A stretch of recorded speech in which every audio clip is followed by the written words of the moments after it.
Hey everybody, welcome back to Star Wars Minute. It's the daily podcast where we analyze, scrutinize, and celebrate the Star Wars movies 1 minute at a time. I'm Pete the Retailer from PeteTheRetailer.com. I'm Alex Robinson from AlexRobinson.fun. And I'm Kelly Anneken from KellyAnneken.com. There you go. Welcome back, Kelly. Thank you. I feel like I really need to spin up a new project because I'm running out of stuff to say No, sorry. to the people. Whatever the new projects there are will be rerouted through. What was Kelly the other one? Anneken's taking it easy. Yeah, performs 2020. comedy all over the Bay Area.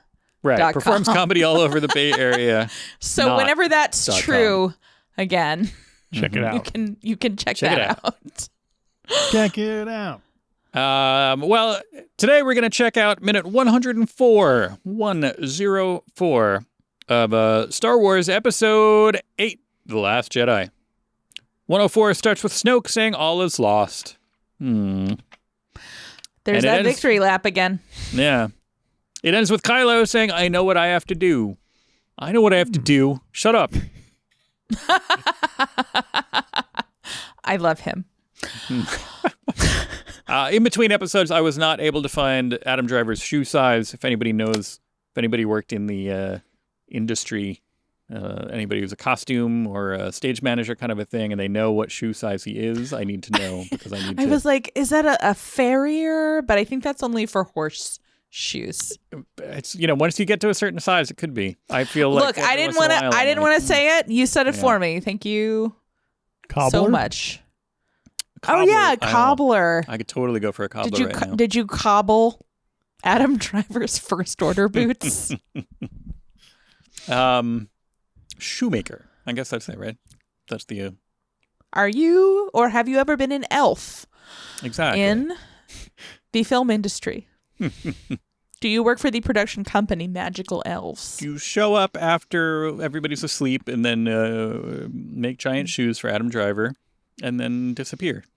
I would love for that person to be on this podcast. Yeah. I would also like to persons. talk to you about some shoes. I actually, when I was, I got some, here's a little quiz about Adam Driver. I wrote down 4 factoids about Adam Driver, 3 of which are true. So let's see if you can figure out which one is not true. For years, the pedantic have been chiming in that if they're true, then they're not factoids. But that's true. All right, I have 4 statements. I have 4 statements about Adam Driver. Okay. One of which is a lie. I feel like I'm going to be embarrassingly good at this. All right, let's see. And these all comes from Wikipedia, so caveat emptor. So they might be factoids. Caveat endor? Yep, caveat endor. Which is not true. Adam Driver is the founder of the Arts in the Armed Services charity, which puts on theatrical productions for people in the military. Oh, like a Rent? A Rent? Yeah. Like Rent for the stormtroopers. Kylo Rent. Oh, no. How did we not get there? How did it not come up before? I'm embarrassed for us. Number 2, when Adam Driver was in high school, he was inspired by the film Fight Club to start his own Fight Club. Let's not talk about that. In 2015, he was doing an interview on NPR, and they played an audio clip of one of his movies, and he walked out of the interview because he cannot stand to hear himself or see his own projects. It's just like me. Right. And last of all, his mother worked for 20 years as a professional clown in East Brunswick, New Jersey. Okay, Those I are know 4 statements. Professional clown, I know for Armed sure. Services, Fight Club, or he walked out of an NPR interview. The NPR thing is absolutely a thing that happened. I remember it happening, and people were kind of being mean about him about it, but it's like in his writer.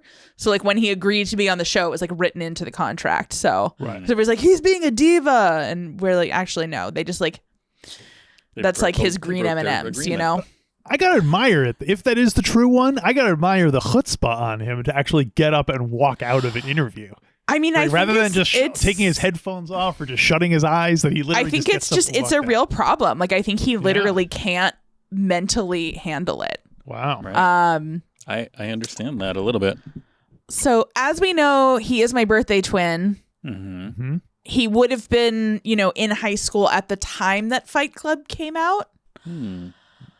I feel like that one and the clown one are kind of the two contenders. Mm-hmm. What is the name of the charity again? Arts in the Armed Services. It feels weird though that like I feel like that would have been founded like a long time ago. Long time. By people. By like Bob Hope. Or like Elvis. Yeah. Or Andy. Well, not Andy Serkis. Andy Don Knotts' friend. Andy Griffith. There you go. Andy Griffith. Why Andy Griffith? I think you mean Gomer Pyle. Gomer Pyle was in the Marines. Oh, that's true. And Jim Nabors was like an opera singer. Okay, anyway. Yes. We've gone far afield. Professional clown. Fight Club. Our Arts in the Armed Services or NPR interview. Okay, I'm going to say clown is true because that feels like the one that you included that seemed not true that actually will be true. I'm going to say the Fight Club one. I feel like even though he did go into the service, I don't know that he would have fought other people. Pete, you want to weigh in? That's my vote. I'm going to steal Kelly's earlier train of thought and saying that while I know that he definitely has done work for Arts in the Armed Services, if not a specific organization called that, at least, has done a lot of work with, presenting drama and allowing soldiers and others to be involved in drama. I do not think he was the founder, perhaps. I think it's a little swerve there. So I will go with that. The Fight Club is true. Oh, great. Now I'm just attracted to him more. The NPR interview, also true. The Armed Services, true. So the correct answer is his mother was not a clown for 20 years. That is actually true about actor Jesse Eisenberg. Jesse Eisenberg's mother was a clown for 20 years. Well, that explains why Jesse Eisenberg is so humorless. Luther, you poisoned a snake. Apparently, wow. Apparently he was in contention for the role of Lex Luthor in that. Adam Driver was in one of the recent movies. I don't like that. He's too tall. I can't picture him bald either. He would look weird bald. I think of Lex Luthor as being kind of stockier and lower to the ground. Yeah. Short, Luthor, I think some people call it. Yeah, so he started a fight club. Yeah. Was he the only member?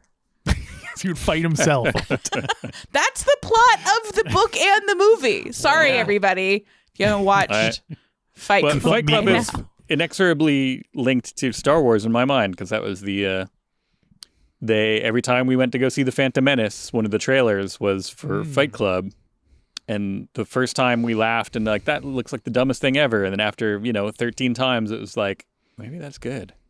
And, they really Fight Clubbed you. Then, I read an article about how it was based on a book, and I was like, let me read the book. And I loved the book read it in one sitting. I was like, oh, that's good. And then took a larger group of people that we went to go see The Phantom Menace with, went to the Fight Club opening night because we got excited. And that's all I know. It certainly has its, probably has issues with, a lot of things have issues with the people who have taken it to be their own personal ethos instead of understanding the complicated satire and the themes presented therein. But I would like to say I still enjoy Fight Club. Oh, good. It's been a little while since I've the club watched but also, or read did it. you buy your tickets with quarters?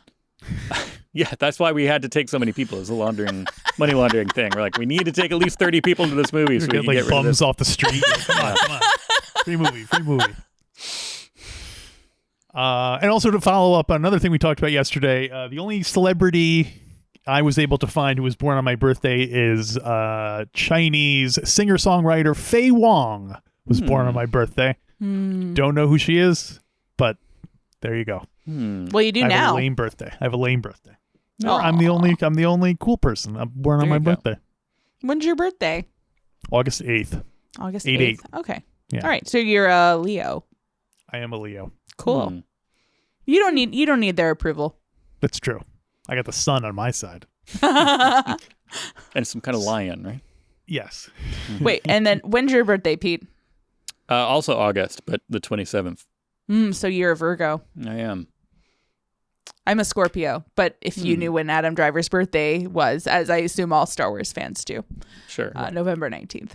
How could you even call yourself a Star Wars fan? You don't know Adam Driver's birthday? That's what I Wow. say to people. Wow. Whatever, poser. Give me your Rebel denim jacket pin back. It's a I'm sorry, Resistance Resistance. denim jacket? Yeah. Yeah. I wonder if we'll see denim jackets in Star Wars. No, I meant like a person, a now times contemporary of ours wearing a denim jacket. Right. With a With little a pin, rebel. with a Star But would Wars. we ever see someone in Star Wars wearing a denim jacket? Oh. Is it too earthly? Well, it'd have to be like a weird color. Isn't Luke's pants are just bleached jeans, right? Farmer Luke's pants.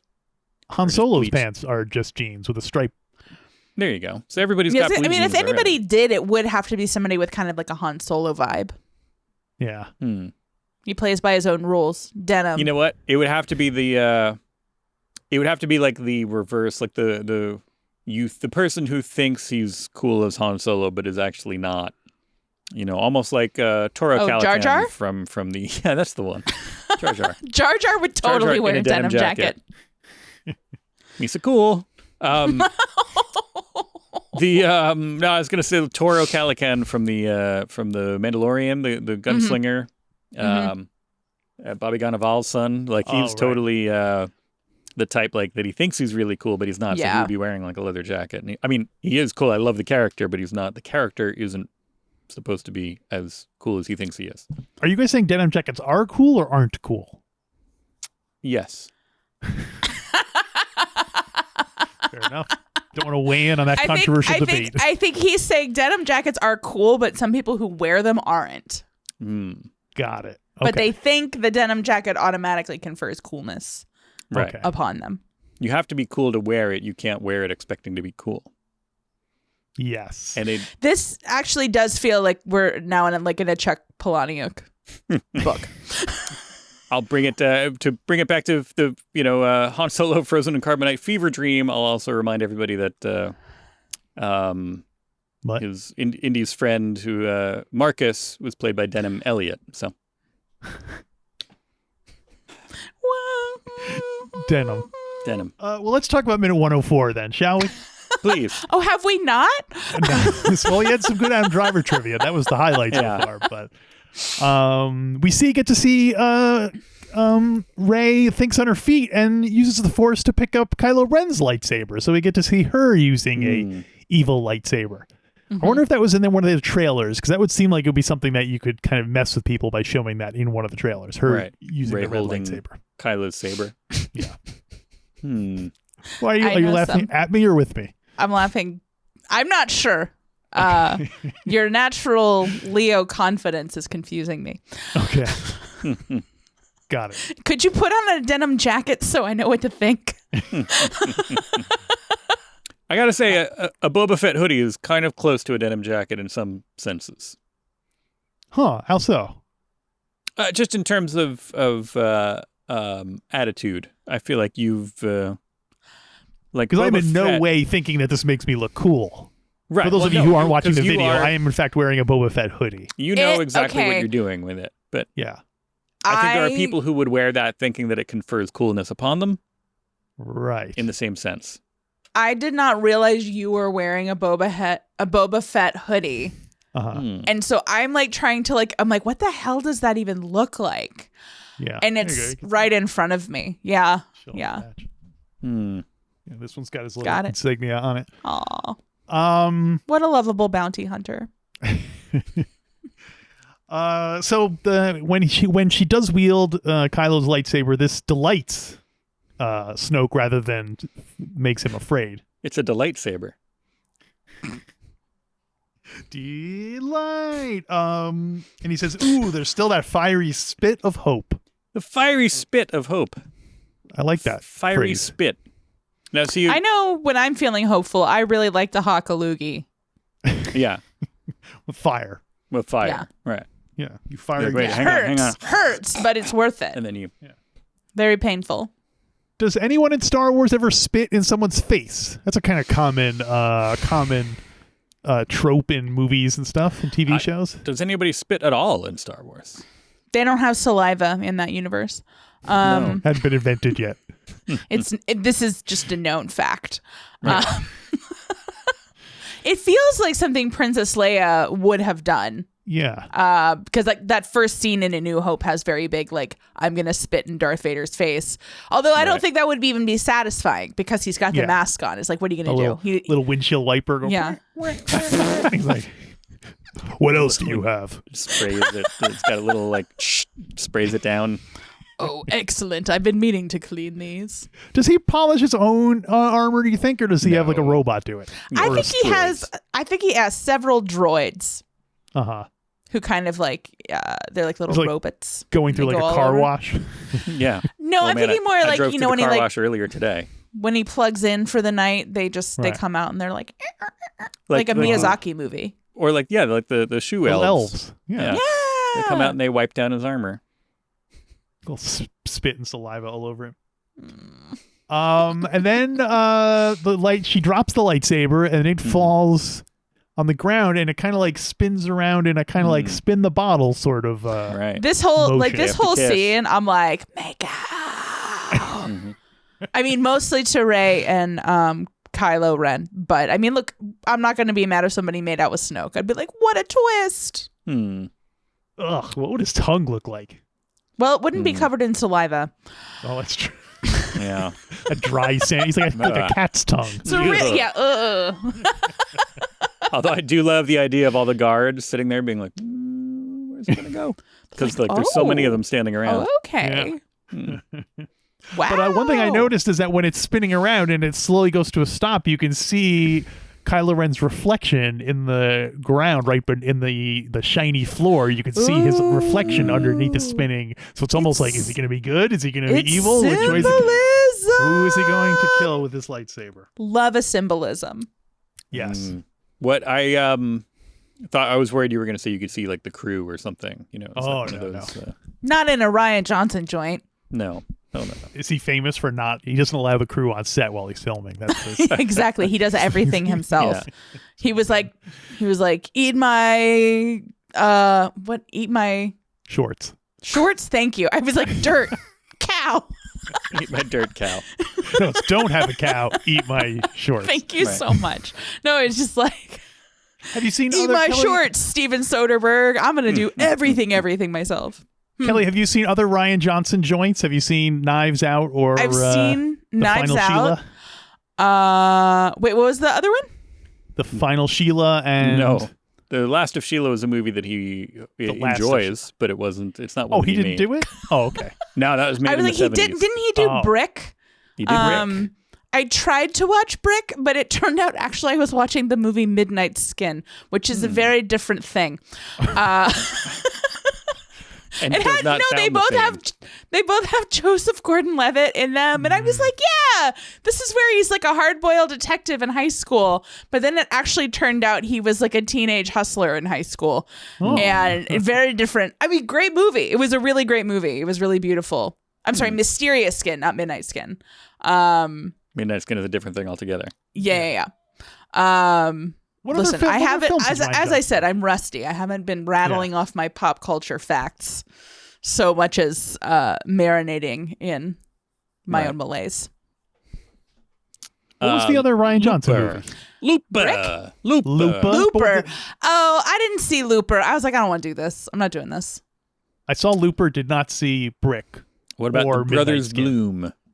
Brothers Bloom. I think that just showed up on one of the streaming services. I was like, oh, I should watch that now. What's Brothers Bloom? Is there guns in it? Sounds like there should be guns. It's a little bit. There's like a bit of a heist going on. Okay. Quarter heist. It is. It's a caper comedy drama. There's a caper, not a heist. A caper. Sorry. But it's Mark Ruffalo, Rachel Weisz, Adrian Brody, Rinko Kikuchi. Oh, okay. Yeah, I probably explicitly didn't go see that because I don't like Adrian Brody. Because he made out with Halle Berry without her consent in the Oscars that time. Oh. Right? Icky. But I did, I've enjoyed I saw Brick in its original theatrical release, and then years later, when I heard about Rian Johnson, I think maybe the first time I recognized his name was like, oh yeah, he's one of the guys who's doing one of the new Star Wars movies. I was like, oh, what has he done? And then looked him up. I was like, oh, the guy that did Brick. I saw that in the theater, and I enjoyed it. It was surprising at the time because I didn't know what to expect, and I just heard it was good. Yeah, imagine if you had watched a completely different movie thinking it was Brick. Exactly. I was like, what is this, Midnight Run? That's not what I wanted. Next movie I watch, I'm going to watch a movie and think that it's Brick, but really pick a different one. See how it it's definitely it's going to be a whole different thing. Yeah. Well, one of the again, not to do another too much of a tangent, but one of the best film experiences I had was waiting to see another movie, and we had enough. Like the showing wasn't for 2 hours, so we had enough time to see another movie before that movie. Because it was like cold and rainy out or something like that. And I was just like, all right. And they were just flush with quarters. Exactly. And it was with one of the guys that I was with on that camping trip. So I was like, what are we going to go see? What's playing now? Okay, that. I don't know what that is. I've never heard of this movie, but let's go. We got 2 for that. We went over outside the theater. On the marquee, instead of a poster, there was just like an 8.5 by 11 piece of printer paper that just had the name of the movie written on it in Sharpie. We're like, no idea what to expect. And that was Brick, or was this something else? No. This was the movie Flawless with Philip Seymour Hoffman and Robert De Niro. Oh my God! Drag queen. And and I like didn't know what to expect, and then all of a sudden these people show up in it, and we're like, oh, cool, he's in this. And then at the end, it was like written and directed by Joel Schumacher. And we're like, what? Oh, all right. I mean, Joel Schumacher was yeah. And we walked out, and we had new shoes. That was my favorite anecdote in the wake of Joel Schumacher's death. Was Minnie Driver posted this thing about how I think the implication, she wasn't named, but the implication was that Emmy Rossum was complaining that Minnie Driver was too over the top in Phantom of the Opera. And Joel Schumacher just said, well, of course, honey, nobody wants to look under the top. It's true. Nice. I forgot how we got here. Where are we? We're talking about Star Wars, minute 104 of The Last Jedi. By Rian Johnson. Looked up Flawless, same year as Phantom Menace and Fight Club. Wow, golden age. Big year for movies for you. Yeah. But yeah, so I saw Brick and didn't know who he was until I then came back around, and I was like, oh, he's one of the guys who's doing a Star Wars. Let me catch up on his other movies that he has made since then. And I think I like Brothers Bloom more than Lupa. I was isn't Adrian Brody being added to some show that's good? Like coming. Yes, it is happening. Is it Succession?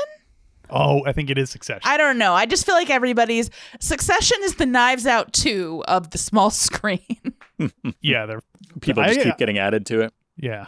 That's right, because I don't care for Adrian Brody either, but I really liked Succession, so I was like, Adrian Brody, they added him to the 4th season of Peaky Blinders as this like New York mobster, and he was so clearly doing his college impression of Robert De Niro the whole time. And I was like, why did you let this happen? Oh my God. Forget about it. Hey. I wish I could. What did I like him in? Oh, Darjeeling Limited. That's it. That's one time. Oh, Grand Budapest Hotel. All right. So I like him when in Wes Anderson. conditionally. Or you like when Brothers it's Bloom. real symmetrical. I like when he's done, when he's handled by a twee kind of white guy filmmaker. So like because the Brothers Bloom is very kind of Wes Anderson-ish in certain ways. I would clarify. say, I would say Rian Johnson he qualifies as twee. He has a twee sensibility. Yes, I think that's part of what people didn't like about Last Jedi. That's what I do like about Last Jedi. It's what I also do. I like the jokes, man. The jokes are twee. The twee Jedi. I would love to see Wes Anderson direct a Star Wars movie. Sure, yeah. Because I in general, I want more small scale Star Wars. Mm-hmm. Yeah, more small scale sci-fi. I love small scale sci-fi. Micro Machines. Yeah, Micronauts. Yeah. Well, that's all I have for 104. I had one complaint. I'll save my complaint for tomorrow, but I'll point out my Snoke calls Kylo son of darkness, and Kylo Ren's got to be like, that's cool, man. He's like, and this my faithful apprentice, son of darkness. Be like, I gotta start using that. Finally, a nickname I didn't make up for myself. Yeah. So does that mean Han or Leia are darkness? I think the darkness is the darkness. Right. I feel like Snoke's point is like, like you're evil. I'm gonna cast magic. Nobody can make that happen for you except the darkness. The capital D. Right. Please. Darkness was my father. Call me son of darkness. Son of darkness. It's a legacy sequel. Eventually, it'll work out.